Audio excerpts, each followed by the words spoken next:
What's up, everyone? My name is Tony Hughes. Welcome to another video.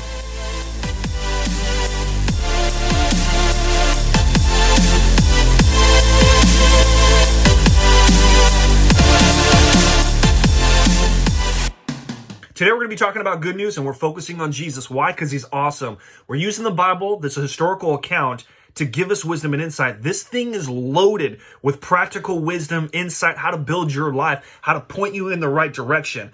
And the cool thing about Jesus is he guides the way. All right, our journey begins in Mark chapter 5. We're going to be talking about two different people. The first person, we're going to be talking about how this woman is struggling, okay? She's desperate, miserable, in pain, and frustrated. You're going to see how Jesus responds. Then we're going to be talking about another man who is brokenhearted. Something happened in his life that literally shook the foundations of who he is and what he's about. Okay? Check it out. Mark chapter 5, starting on verse 21. This is what it reads. When Jesus had again crossed over by boat to the other side of the lake, a large crowd gathered around him. While he was by the lake, then one of the synagogue rulers named Jairus came, and when he saw Jesus, he fell at his feet. He pleaded earnestly with them, "My daughter is dying. Please come and put your hands on her so that she will be healed and live." So Jesus went with him. Pause, time out. Let's unpack that briefly. Check this out. Jesus is with people and serving people. He arrives from boat, and a man named Jairus, this guy is a synagogue ruler, leader, one of power. And what does he do? He bows at Jesus' feet. He says, "I have a need." And what does Jesus do? Time to go, right? You have a need? Let's go. That is an example of a servant. That's Jesus. It says a large crowd followed and pressed around him, and a woman was there who had been subject to bleeding for 12 years. 12 years of pain. She had suffered a great deal under the care of many doctors, and she had spent all she had. Yet instead of getting better, she grew worse. When she heard about Jesus, she came up behind him in the crowd and touched his clothes, because she thought, if I just touched his clothes, I will be healed. Immediately her bleeding stopped, and she felt in her body that she was freed from her suffering. She was freed from her pain, her agony, her misery. Let's keep going. At once, Jesus realized that power had gone out of him. He turned around in the crowd and asked, "Who had touched my clothes?" "You see the people crowding around you?" His disciples answered. "And yet you can ask, 'Who touched me?'" But Jesus kept looking around to see who had done it. Then the woman, knowing what had happened to her, came and fell at his feet. Trembling with fear, told him the whole truth. He said to her, "Daughter, your faith has healed you. Go in peace, be freed from your suffering." Time out, pause. What? Okay, Jesus is busy. Jesus is working with people. Jesus is constantly serving, okay? There's a woman who's been bleeding and suffering from pain for 12 years. The historical account talks about she went to every doctor.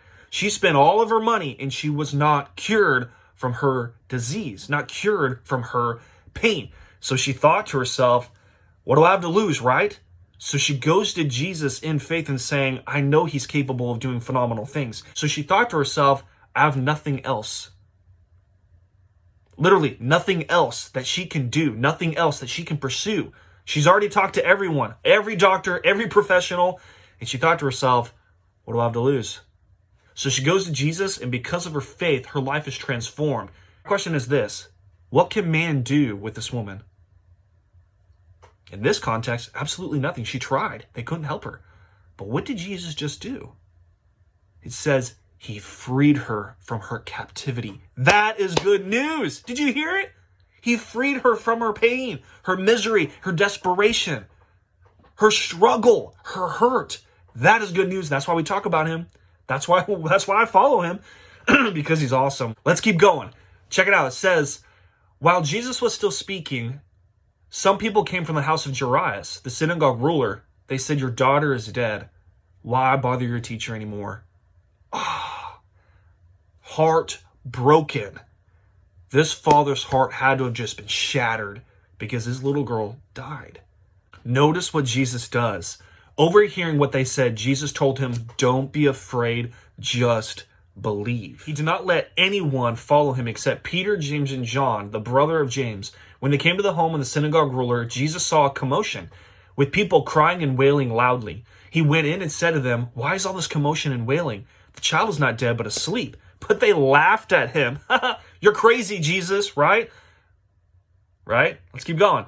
After he put them out, he took the child's father and mother and Peter, James, and John, 5 people with them, eyewitnesses, and they went to where the child was. He took the little girl by the hand and said to her, "Little girl, I say to you, get up." Immediately the girl stood up and began to walk around. She was 12 years old.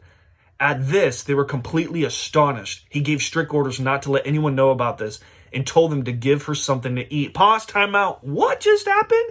News came to Jairus that his daughter that's been sick, in pain, struggling, is dead. Jesus says 2 things. Don't be afraid. Just believe. Believe in what I'm capable of doing. The world doesn't know who I am yet, but just believe in me. Believe in the possibilities. Believe in my power and my strength. Don't give up. Just check this out.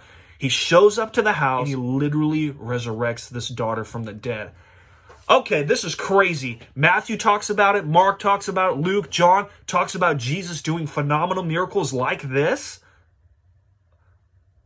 This is something to be thinking about, right? Here's the point. What can man do with this little girl who's dead? Absolutely nothing. All we can do is bury him. But based on this historical account from eyewitnesses that saw this, what is Jesus capable of doing? That's why we follow him. That's why there's followers all around the world, right? There's good news. When we're desperate, when we're miserable, when we're in pain, when we're brokenhearted, Jesus can literally reset us and transform us. There is good news out there. Jesus is good news. Think of it like this. If Jesus is capable of calming a storm, he's more than a man. If Jesus is capable of literally transforming a man that is demon-possessed, who's miserable, cutting himself, he's more than just a man.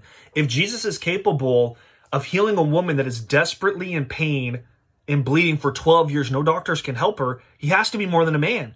If Jesus is capable of literally raising this girl from the dead, okay, there's 5 people there that were eyewitnesses of this, he has to be more than a man. That's what I want to hear. That's good news, because I face death. I will struggle with life and misery and pain and desperation, okay? And Jesus is saying he can help us with that.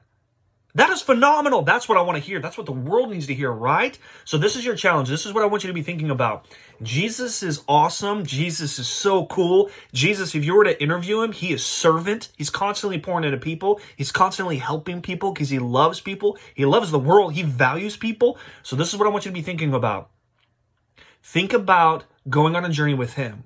Think about discovering who he is. Make a decision. Buy a Bible. Check it out. Read through the Gospel of Mark. Try to figure it out on your own.